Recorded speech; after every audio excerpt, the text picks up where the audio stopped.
What's going on, Hot Take Hockey? Yes, I am back on the screen. It feels good. And I have a trade to discuss with you guys. Obviously, about 24 hours ago, the Pittsburgh Penguins acquire Derick Brassard from the Ottawa Senators. Probably the most complex, for sure, the most complex trade we have seen this year.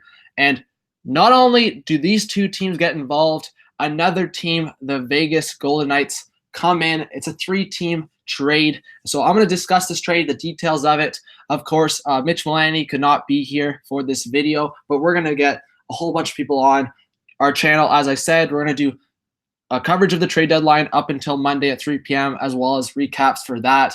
And then please subscribe to the channel, guys. But I'm going to discuss this deal right now. Like I said, the Penguins acquire Derick Brassard along with a 2018 third-round pick and prospects Oscar Lindbergh, or Tobias Lindbergh, sorry, and Vincent Dunn prospect. So, of course, the Penguins get the guy they wanted, Brassard, to fill their third line. We're going to talk a little bit about where he fits, if he goes straight to that third line, or we see someone like Riley Sheahan stay there. But for the Ottawa Senators, I think they definitely got the haul back that they wanted.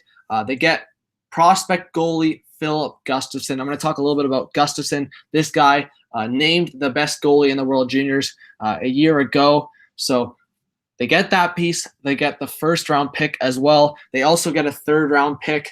And then the Vegas Golden Knights, the Ottawa Senators also get Ian Cole, but we're going to talk a little bit about how long he actually stays there. And then the Vegas Golden Knights acquire Ryan Reaves and the fourth-round pick. You guys may ask, or you may have already heard of why the Golden Knights got into this deal, not just to acquire Reaves and the fourth, but for some reason to help out the Pittsburgh Penguins. There's a few stories we can go by. One, were they doing it as a favor back for the Marc-Andre Fleury expansion pick, or is it because they did not want Derick Brassard going to a Western Conference team to battle them out into the playoffs to keep them in the Eastern Conference?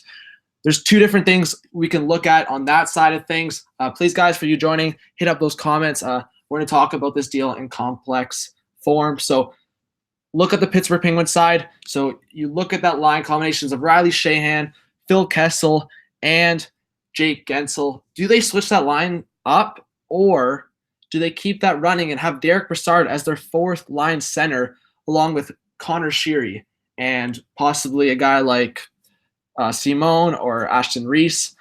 So Mitch Mullany hopefully will get on either tomorrow or Monday. But for myself, looking at it at an outside perspective, I think Brassard was a for sure add to solidify the Penguins as a Stanley Cup contender once again. I think they were already there, but Brassard puts them over the top. Brassard has also been a Pittsburgh Penguin killer in the playoffs. I believe he has like 20 or in 24 games, I have it right here, he has 15 points in 24 playoff games against the Pittsburgh Penguins.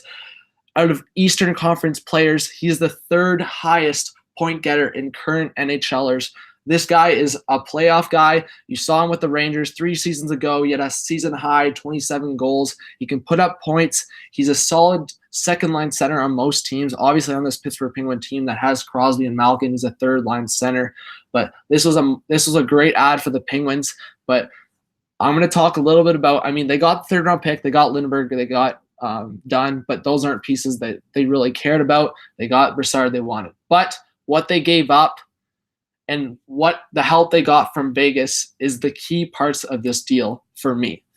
Because the Ottawa Senators, obviously, if you guys have not been familiar with the situation, are in complete sell mode. We're talking about guys like Erik Karlsson, Mike Hoffman, Peugeot, players like that. But they unload Brassard, and they get a serious future #1 goaltender in Filip Gustavsson. I'm telling you, look at his stats. Look at the tapes of this guy.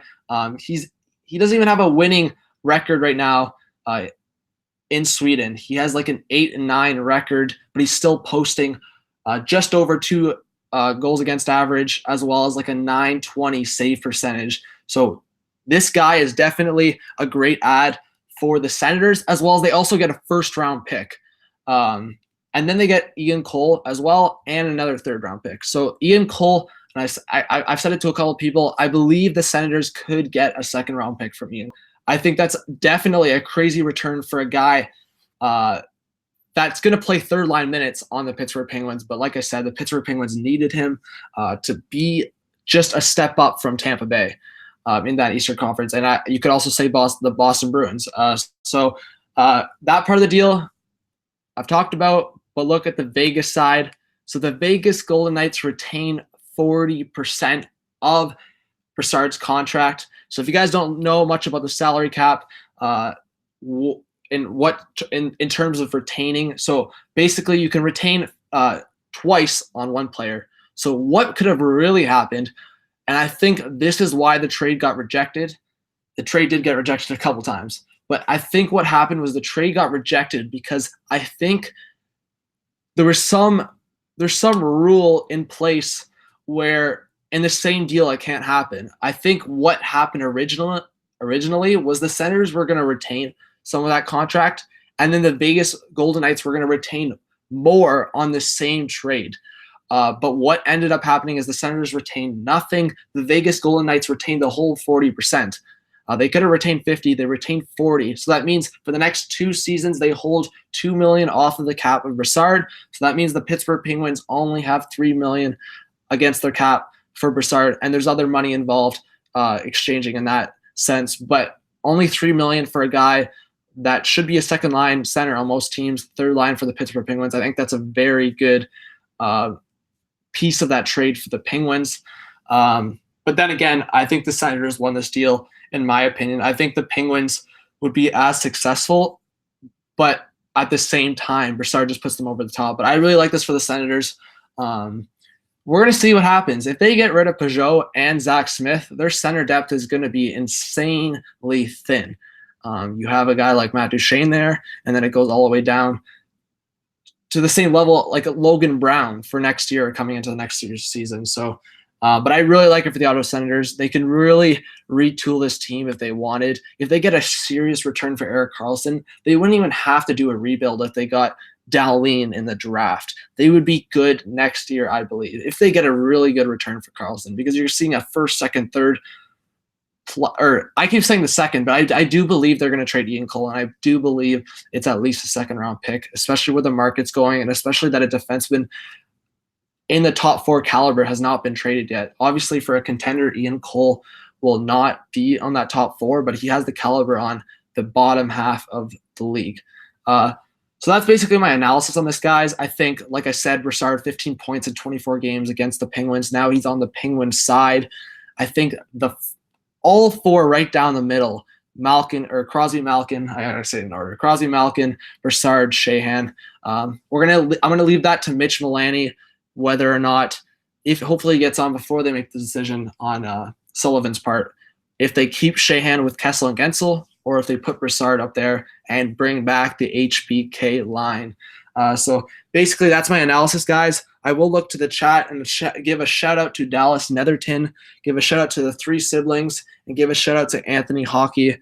Guys, I know this was just kind of an unexpected video, as we usually do the trades right as it happens. Unfortunately, we were all occupied. Obviously, you guys haven't seen Fitty Trent in a while. Hopefully he gets back on soon.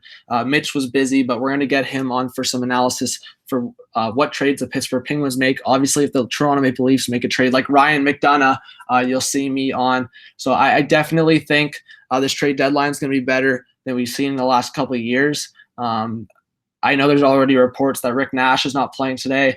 Thomas Plekanec is not playing today. So there could possibly be a couple trades tonight or as early as tomorrow morning. But Monday I feel like is going to be really busy. And the big question remains, will Erik Karlsson be traded?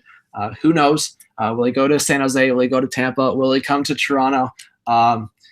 We just got to see and wait. So thank you guys for watching this video. Please like our videos. But please subscribe. We put a lot of effort into these videos. For myself lately, I've been going every day at this channel, especially in the last couple of weeks with the trade deadline approaching. So please subscribe, and like the videos. Obviously, tell us if you don't like them in the comments.